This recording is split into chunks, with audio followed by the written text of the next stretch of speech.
Tere siit Euroopa Parlamendi Strasbourgist on 18. detsember, selle aasta kõige viimane nädala videokokkuvõte sellest, mis on toimunud siin Strasbourgis, Euroopas laiemalt või ka Eestis või maailmas.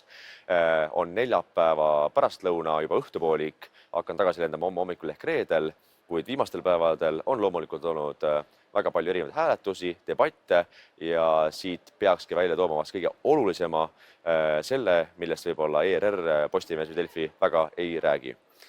Igatahes eile hommikul oli vast selle nädala üks kõige olulisemaid debatte, mis käsitles Euroopa Ülemkogu. Euroopa Ülemkogu on siis teatavasti Euroopa riikide valitsusjuhtide kokkusaamine, mis toimub täna ehk neljapäeval ja homme ehk reedel ja kus põhiteemaks on siis Ukraina rahuleping, suhted USA-ga, Venemaa ja ka teema, milleks on siis Venemaa külmutatud varade, kas siis külmutamine ainult pikaajaliselt või konfiskeerimine, et anda Ukraina abiks siis ligi 210 miljardit eurot, millest suurem osa valdav enamus on Belgias, sellises firmas nagu Euroclear. Toimus debatt selle üle eile hommikul. Mina olin kõneleja, ma ei tea, et ükski teine eestlane oleks sõna võtnud selles debatis, aga selle debati käigus loomulikult oli korralikult kuulda, mismoodi kõik sotsiaalsed liberaalid sõimavad ennast unustavalt ameeriklasi, kuna Ameerika Ühendriigid on just hiljuti paar nädalat tagasi tulnud välja uue riikliku julgeolekustrateegiaga, kus öeldakse otse selgelt, et USA tuleviku siis perspektiiv ja huvi saab olema Lõuna-Ameerika ja öeldakse otse, et Euroopa peab hakkama ise rohkem vastutama oma julgeoleku eest ehk hakkama ise rohkem maksma ning et USA huvides on teha otsest koostööd Euroopa riikidega eraldi vastavalt sellele, et millised on seal valitsused ehk kui normaalsed nad on või kui siis mittenormaalsed ehk liberaalsed ja samamoodi, kui tõsiselt need riigid võtavad oma kohustusi NATO-s, oma kohustusi kaitsmaks ise oma riiki, oma julgeolekut ja investeerida sellesse ja on välja toodud otseselt, et mismoodi tahetakse rohkem süvendada koostööd näiteks Poolaga, Itaaliaga, Ungariga ja selle siis strateegia põhjusel eile hommikul, mismoodi siis Euroopa Parlamendi vasakpoolsemad saadikud sõimuvad USA-d, mismoodi nad on reetnud Euroopa, mismoodi nad rikuvad suhteid, transatlantilisi suhteid.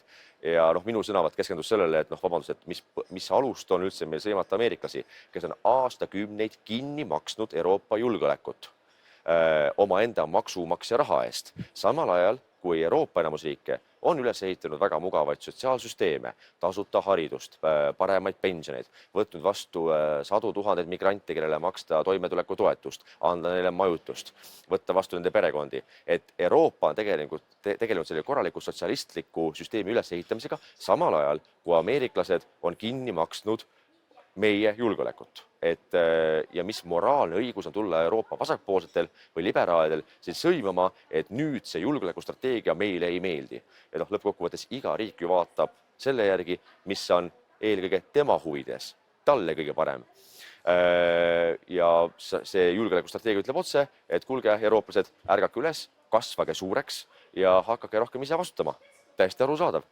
Ja kui me vaatame ka siin nagu Eesti meedia suhtumist selles küsimuses, siis eriliselt loll mõte on hakata sõimama, mõnitama, kiruma ameeriklasi, sest olgem ausad, täna on Eestil, ütleme eelkõige 3 julgeoleku tagatist. Esiteks eelkõige iseseisev kaitsevõime, mis tegelikult Eestil ei ole üldse halb, hoolimata sellest, mida ütlevad mõned netikommentaatorid või pröökajad kuskil Facebookis, siis tegelikult Eesti võimekus ei ole üldse piinlik. Teiseks koostöö oma naabritega ehk Soome, Rootsi, Baltikumi ja Poolaga. Ja kolmandaks suhted Ameerika Ühendriikidega. Ja siis, kui mingi Delfi juhtkiri võtab endale õiguse, et hakata kiruma ja kutsuma üles, Trumpi karistama ja suhted ümber vaatama, siis tegemist on eelkõige kas, lollakate, rumalate agentidega või lihtsalt infantiilidega, kes ei adu absoluutselt rahvusvahelises maailmas toimuvat. Igastahes, see oli see eilse hommiku debati põhiline sisu. Kõne on leitav loomulikult ka sotsiaalmeediast, YouTube'ist ja kodulehet jaakmaise.ee. Nii et kes pole veel näinud, siis jumala pärast minge vaadake üle, kuulake ja vaadake, kas oli see õige sõnum või mitte. Sellele järgnes aga hääletused, kus selle plenaaristungi vast kõige olulisem hääletus, mis näitab väga selgelt, kuidas on poliitiline kurss muutunud viimase aastaga. Ehk valimistel on tagajärjed vahel on nad väga halvad, nagu on juhtunud Eestis Reformierakonnaga, aga vahel on nad ka päris positiivsed. Ehk kuna me teame, et Saksamaal on tulnud võimule uus konservatiivsem valitsus Friedrich Merziga, Friedrich Merzi eesmärk on loomulikult siis taastada nii-öelda normaalne immigratsioonipoliitika, taastada majandust, taastada tööstust, vähendada regulatsiooni ja bürokraatiat, siis üheks küsimuseks ongi just nimelt immigratsiooni kontrollimine. Ja nüüd on siis Euroopa Nõukogu ehk Euroopa Liidu liikmesriigid teinud ettepaneku koos Euroopa Komisjoniga, et uuendada kolmandate ohutute riikide nimekirja. Ehk küsimus on selles, et kui on olemas ohutud riigid, siis nendest riikidest saabunud migrandid saab väga kiiresti lihtsasti tagasi saata sinna riiki, kus nad tulid. Ehk et tegemist ei ole ohtliku riigiga. Ja nendeks riikideks on näiteks Maroko, Tuneesia, Kosovo, Kolumbia, Bangladesh. Ehk kui need riigid tunnistatakse ohututeks, siis nendest riikidest saabunud migrandid saab kiiresti tagasi saata. Nüüd siis see ettepanek jõudis eile siin Euroopa Parlamendis hääletusele. Ettepanek alustada läbirääkimisi, ehk et see ei ole veel nagu lõplikult vastu võetud, vaid et Euroopa Parlament annab siis kas heakskiidu või keeldub alustamast läbirääkimisi liikmesriikide ja Euroopa Komisjoniga, et selles küsimuses jõuda siis otsusele, et see nimekiri nendest ohututest riikidest teha. Ja enne seda hääletust oli siis ka kiire debatt kõikide poliitgruppide esindajate vahel ja see, kuidas sotsiaaldemokraatide või liberaalide Renew või roheliste või kommunistide esindajad karjusid ja röökisid seal, et milline õudne ettepanek see on, et mismoodi Euroopa Parlament ise on varasemalt korduvalt vastu võtnud resolutsioone osade nende riikide osas, kus mõistetakse hukka nende olukord inimõiguste valdkonnas, demokraatias ja nüüd me need riigid, näiteks nagu Maroko või Tuneesia, nüüd need riigid me tahame tunnistada ohututeks, kuhu me hakkame tagasi saatma inimesi ehk illegaalseid migrante. Õnneks sellest kisast ei olnud kasu, see ettepanek läks läbi, ehk et uks on avatud läbirääkimisteks, et see riikide nimekiri saaks koostatud ja vastu võetud. Eesti saadikutest hääletas selle poolt, loomulikult mina, pole küsimuski, aga lisaks ka õnneks siis Riho Terras ja Jüri Ratas Isamaast. Vastu hääletasid loomulikult Marina Kaljurand ja Sven Mikser ja ka Yana Toom ja erapooletuks jäi Urmas Paet. Aga õnneks see ettepanek läks läbi ja see näitab väga selgelt, mismoodi valimistel on ka head tagajärjed ja kui tihti küsitakse, et mida head te olete seal Euroopa Parlamendis teinud või mis teisel üldse kasu on, kas te istute oma tagumikke laiaks ja käite alt kuskil, ma ei tea, söömas ja veini joomas, siis tegelikult ei. Et loomulikult on siin ka väga palju mõttetut tegevust, tohutut raha raiskamist, tohutut bürokraatiat.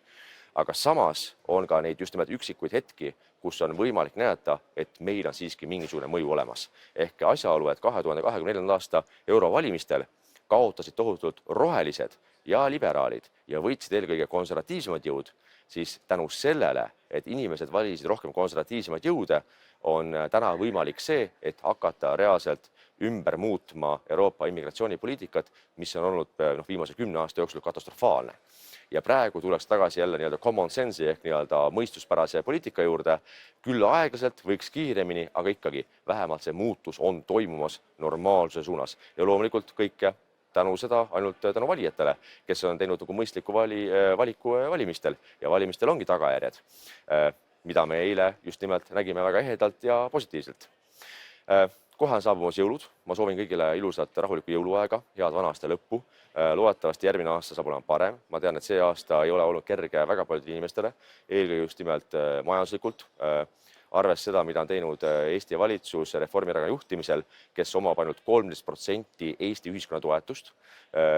Valitsuses on olemas partei, kes omab alla 2% toetust ja kelle käes on välisministri portfell, kes siis kujundab justkui Eesti välispoliitikat surnud partei esindajana. See olukord ei ole kerge paljudele inimestele, seda pealt vaata meediast lugusid, kuidas Eesti Riigikogu liikmed lendavad kohtuma Dalai Lamaga ja nädal aega on hoopis tsüklis. Neile peab viisakalt ütlema, et äkki te täna ei joo ja ei suitseta, kuna Dalai Lama on päris vana inimene ja kehva tervisega. Et see olukord on piinlik vaata Eesti poliitika suhtes, aga mul on vähemalt lootust ja usku, et järgmine aasta saab natukenegi parem olema ja kergem, sest juba 14 kuu pärast, juba ülejärgmisel aastal on Riigikogu valimised ja ütleme nii, et kui kõik läheb hästi ja Jumal annab, siis on lootust, et Eesti saab tagasi õigele rajale, kus on võimalik seista eelkõige Eesti inimeste huvide eest, Eesti majanduse eest, Eesti ettevõtjate eest ja selle eest, et Eestit esindaksid normaalsed Riigikogu liikmed, kes ei tõmba oma nina täis kohtudes Dalai-laamaga. Olge terved ja tublid, kohtume taas juba uuel aastal Brüsselist, Euroopa Parlamendist, seniks aga häid jõule!